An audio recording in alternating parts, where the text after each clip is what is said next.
ஓம் நமச்சிவாய. இப்போ இன்னைக்கு நம்ம பார்க்க வேண்டியது அஷ்டவந்தன மூலிகை உருண்டை. இப்போ எந்த ஒரு காரியத்தை நம்ம செய்தாலும் அஷ்டவந்தனம் பண்ணணும் என்று நம்முடைய முன்னோர்கள் சொல்வார்கள். 8 திக்கையும்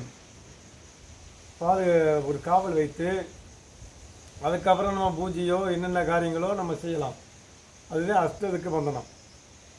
அந்த 8 திக்கிலையும் அந்த காவல் மாதிரி வைத்து நாம் செய்ய வேண்டிய வேலைகளை நாம் செய்ய வேண்டும். சில தியானம் சொன்னாலும், சில பூஜைகள் நம்ம செய்ய வேண்டியதாக இருந்தாலும், எந்த தேவதையுடைய மந்திரங்களை நாம் சொல்ல வேண்டியது இருந்தாலும் நாம் அஷ்டத்துக்கு வந்தனம் நம்முடைய முன்னோர்கள் சித்தர்கள் செய்து கொள்வார்கள். அந்த அடிப்படையில் இப்போ ஒருத்தருக்கு கெட்டதையோ அல்லது கெட்ட சக்தியோ நாம் ஒருத்தருக்கு பூஜை பண்ணி விளக்குறோம் என்றால் கண்டிப்பாக நம்ம அஷ்டத்துக்கு வந்தனம் பண்ணி ஆக வேண்டும். அந்த அஷ்டத்துக்கு வந்தனத்தை மந்திரங்கள் முறையும் இருக்கின்றது, எந்திரங்கள் முறையும் இருக்கின்றது, மூலிகை முறையும் இருக்கின்றது. அந்த அஷ்டத்துக்கு வந்தனத்தின் மூலிகை முறையை இன்று நம்ம பார்ப்போம். இந்த அஷ்டத்துக்கு வந்தன மூலிகையை நாம் அரைப்பது சூரியன் அஸ்தமித்த பிறகுதான் அந்த மூலிகையை அரைக்க வேண்டும். சூரியன் இருக்கும்போது நாம் அரைக்கக்கூடாது. சூரியன் மறைந்த பின்பு தான் அந்த மூலிகையை அரைக்க வேண்டும் என்று நம்முடைய சித்தருடைய கூற்று. அந்த வகையில் அது என்னென்ன மூலிகை கலக்குது, அதை அரைத்து எப்படி நம்ம பயன்படுத்துறதுங்கிற நம்ம பார்ப்போம்.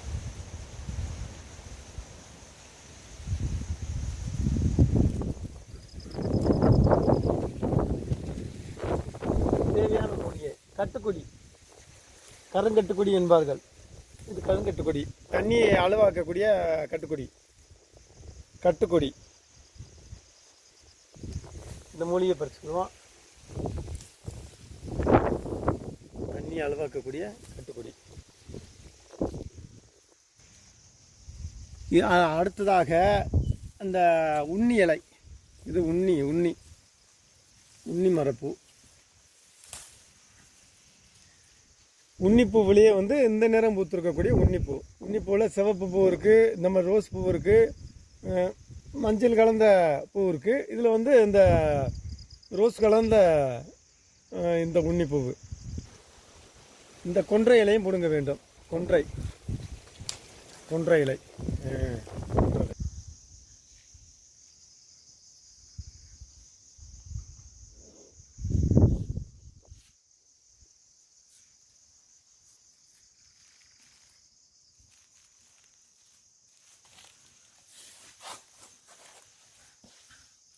ஓம் நமச்சிவாய. இப்போ இந்த அஷ்டத்துக்கு வந்தன மூலிகை உருண்டை எப்படி நம்ம செய்வது, அதை நம்ம பூஜை பண்ணும்போதும் தியானம் பண்ணும்போதும் சில தெய்வ வழிபாடு பண்ணும்போதும் அதை நம்ம பாதுகாப்புக்கு நம்ம எப்படி வைத்துக் கொள்வது என்பதை இன்றைக்கி பார்ப்போம். இன்றைக்கி செய்முறையாக அதை பார்ப்போம். இது சிறகொன்றை இலை. இது ஒரு வெள்ளையும் சேப்பு கலந்த ஒரு உண்ணி, ரோசாப்பு நிறத்தை உடைய இது உண்ணி செடி. இது கட்டுக்கொடி, நீரை கட்டக்கூடிய இது மூன்றும் சேர்ந்தது அஷ்டத்துக்கு வந்தனத்துக்கு. நமக்கு போகர் முறையில் ஒரு முக்கியமான எளிய வழிமுறை, எளிதாக கிடைக்கக்கூடிய மூலிகை. இதை நம்ம என்ன செய்யணும், முதல்ல இந்த உண்ணி இலையை அரைக்கணும். உண்ணி இலை எல்லாமே சம அளவாக போகணும். இப்போ அனுபவமாக போடுகிறோம், ஆனால் 3 இலையும் சமமாக இருக்கணும். 3 இலையும் சமமாக வைத்து அரைக்கணும். இந்த உண்ணி இலையும் பூவும் இந்த இலையும் சேரணும். இந்த உண்ணி இலை போடுறோம், இந்த பூவு ஒன்று வச்சுவாய. இந்த மூலிகையை நம்ம அரைக்கும் போது இரவுலதே அரைக்கணும். சாயங்கால வேலை நரசிம்ம அவதாரத்தோடு சேர்ந்த நிலையில் நம்ம அரைக்கணும். இந்த மூலிகையை பிடுங்கும்போது அதிகாலையில் சூரியன் உதயமாருக்கு முதலே எடுக்கணும். இந்த அரைக்கிறது சூரியன் மறைந்த பின்பு அரைக்க வேண்டும். சூரியன் உதயமாகிறதுக்கு முதல்ல இந்த மூலிகை எடுக்க வேண்டும். இதை அரைக்கிறது சூரியன் மறைந்த பின்பு இதை அரைக்கணும். சூரியன் அஸ்தமான பின்பு மறைந்த பின்பு இதை அரைக்கணும். இது எடுக்கிறது சூரியன் உதிக்கிறதுக்கு முதல்ல எடுக்க வேணும். அடுத்து உண்மையிலேயே போட்டுட்டோம். அடுத்து இதை அரைக்கிறோம். ஓம் காளி, ஓம் நமச்சிவாய, ஓம் நம காளி, ஓம் நமச்சிவாய. எல்லா இலையும் சமமாக எடுத்துக்கணும்.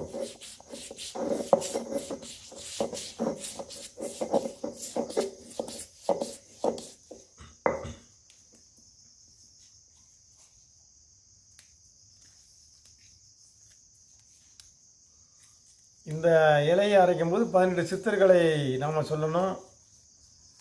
12 சித்தர்களை நினச்சி ஓம் 12 சித்தர்களை போற்றி ஓம் நவநாத சித்தர்களை போற்றி என்று நம்ம அந்த சித்தர்களை வணங்கி நாம் அரைக்கணும்.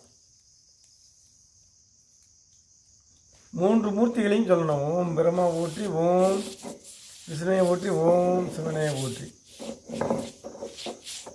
ஓம் நான்முகனே போற்றி, ஓம் மாயனே போற்றி, ஓம் சிவனே போற்றி, ஓம் 18 சித்தர்களை போற்றி, ஓம் நவநாத சித்தர்களை போற்றி, ஓம் சர்வமகா சித்தர்களை போற்றி, ரிஷிமார்களை போற்றி, ஓம் குருமார்களை போற்றி.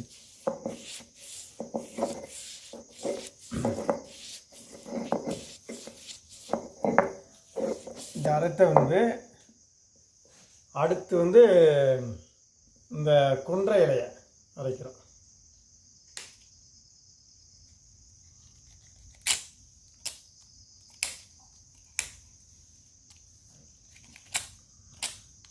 கொன்றை இலை. ஓம் நம சிவாய மசிவயன சிவாய நம வய நம சிய நம சிவாய. ஓம் நம சிவாய. நகார மகார சிகார வகார யகார ஓம்கார ஓம். ஓம் நம சிவாய என்று நம்ம சிவமந்திரத்தையும் ஓம் காளி ஓம் நமச்சிவாய ஓம் ஸ்ரீம் கிரீம் சிவசக்தியை போற்றி சிவனே போற்றி சக்தியை போற்றி என்று இந்த சரக்கொன்றை அரைக்கும் போது இந்த சிவமந்திரத்தை நாம் சொல்லணும்.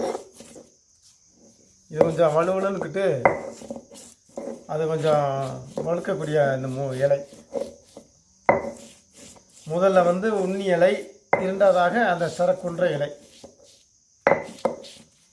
குன்றை மாலை சூடிய ஈசன். இது அஷ்டத்துக்கு பந்தனம். எந்த கெட்ட சக்தியை முறிக்கணும்னாலும் சரி, எந்த ஒரு வேலைக்கு நம்ம பூஜை பண்ணாலும் சரி, மற்றவருடைய வேற கெட்ட சக்தியில் நம்ம உடம்புல தாக்காமல் இருக்கிறதுக்கு இந்த அஷ்டத்துக்கு பந்தனத்தை இந்த மூலிகையை உருண்டையாக்கி இதை 4 திசையிலும் வைத்துக் கொள்ளலாம்ல. 4 திசையிலும் வைத்துட்டு நம்ம பூஜை பண்ணும்போது 8 திசையில் இருக்கக்கூடிய வரக்கூடிய தீய சக்தியிலும் தடை பண்ணக்கூடிய கெட்ட சக்தியிலும் நீங்கி நமக்கு பாதுகாப்பை கொடுக்கும். நம்ம உடல்கட்டு மந்திரம் சொல்ல வேண்டியதில்லை. இந்த மூலிகை உருண்டை வச்சாலே உடல்கட்டும் சரியாகிவிடும். உடல்கட்டு மந்திரத்துக்கு ஈடாக இந்த மூலிகை பயன்படும்.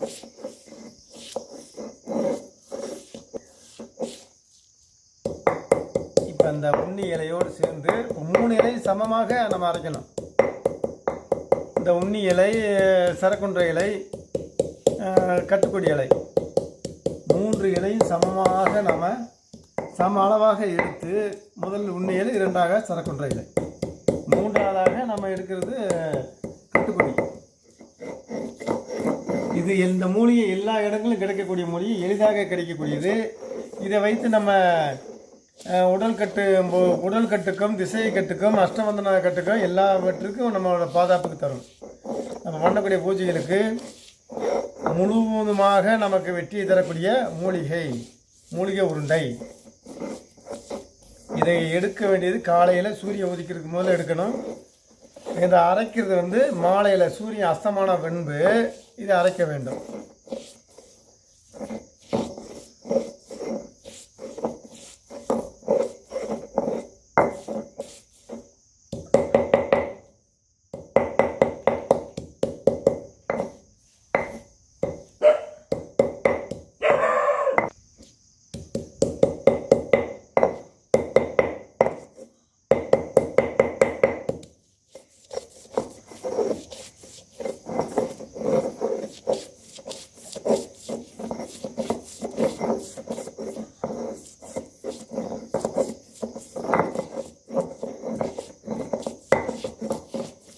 இதை நன்றாக மை போல் அரைக்கணும். மை போல் இதை அரைத்து இதை நம்ம உருண்டை என்ன வடிவம் செய்து கொள்ளலாம், எந்த உருவத்தையும் செய்துக்கலாம், இல்லை உருண்டையாகவும் செஞ்சுக்கலாம். உருவம் செஞ்சால் உருவம் செஞ்சுக்கலாம், இல்லாட்டி உருண்டையாகவும் செஞ்சு அஷ்டத்துக்கு பாலர்களாக கூட வச்சுக்கலாம். நம்ம இந்த மூலிகையிலேயே அஷ்டத்துக்கு பாலர்களையும் நம்ம வச்சுக்கலாம். 4 திசைகளையும் நம்ம வச்சுக்கலாம்.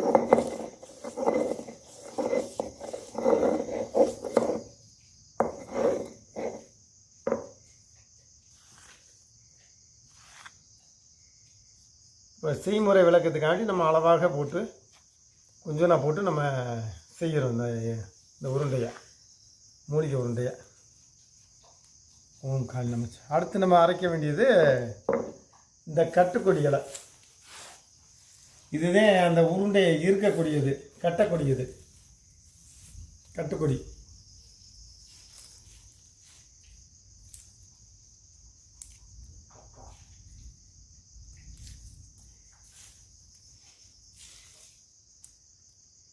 கட்டுக்கொடி நீரை கட்டக்கூடியது.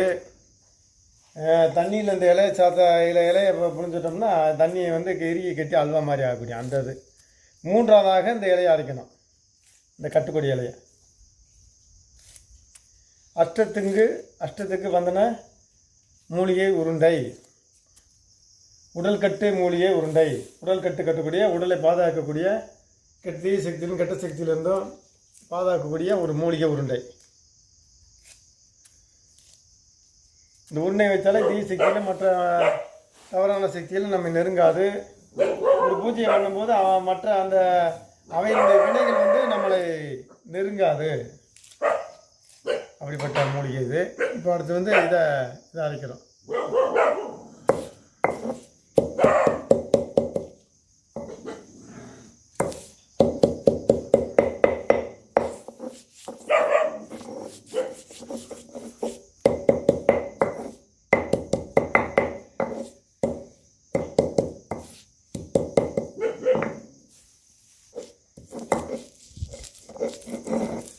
இந்த கட்டுக்கொடி வந்து அரைக்க வில்லுன்னு ரொம்ப விழுவிழுப்பு தன்மையுடையது கட்டுக்கொடி.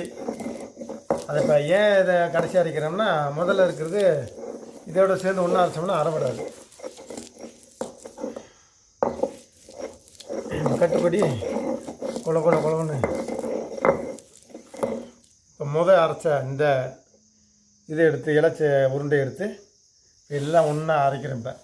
இப்போ கட்டுக்கொடியும் முதல்ல உண்ணி இலையும் கொன்றை இலையும் சேர்ந்து எல்லாம் ஒன்றா அரைக்கிறோம்.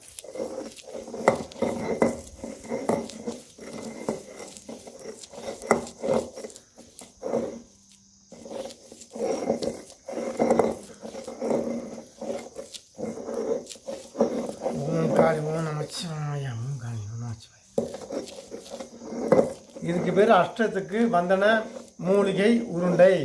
இதை நம்ம இதுலேயே நம்ம சிலையாகவும் செஞ்சுக்கலாம். சிலையாக தெய்வத்தினுடைய சிலைகளை செய்யனுடைய நுணுக்கம் உள்ளவர்கள் இது சிலையாகவும் செஞ்சு நம்ம பூஜை பண்ணும்போது எட்டுக்கு திசைக்கும் பாதுகாப்புக்கு நம்ம வைத்து கொள்ளலாம். எந்தவித பூஜை பண்ணாலும் இந்த உருண்டை வைத்து கொண்டாலே போதும், அந்த தீய சக்தியில் எதுவுமே அழுங்காது.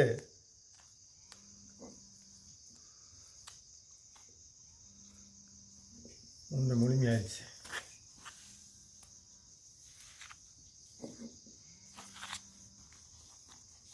ஓம் காளி ஓம் நம சிவாய.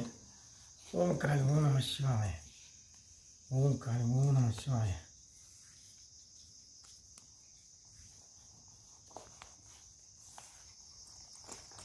இது நம்ம எந்த வடிவமும் நம்ம செஞ்சுக்கலாம்.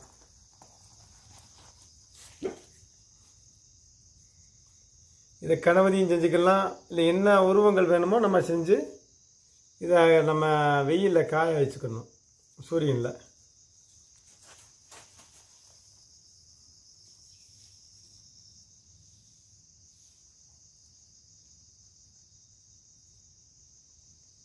ஓம் காளி ஓம் நம சிவாய. ஓம் காளி ஓம் நம சிவாய.